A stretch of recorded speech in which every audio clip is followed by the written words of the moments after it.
Having your lock screen clock kinda tuck away behind the wallpaper is a cool little feature, and it's really easy to set up. While on your lock screen, you'll tap and hold your screen. You'll be asked to authenticate with Face ID or passcode, and then you'll get to this view where you can customize your lock screen. The official name for this is Depth Effect, and the button for that can be found in two places. If you're looking at one of the built-in iOS wallpapers, you'll usually see the Depth Effect button on the left side of your screen. Pretty straightforward. You can toggle it on and off, and if your wallpaper allows, the clock will hide behind it.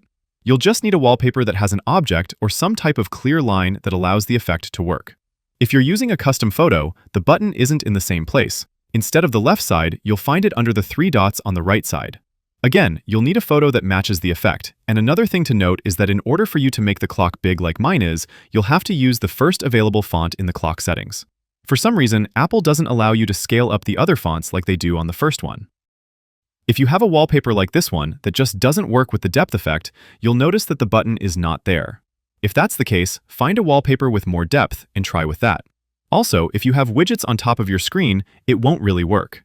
No widgets or widgets placed on the bottom work the best. And there you have it. Click that like button if this helped, and subscribe for more easy guides like this.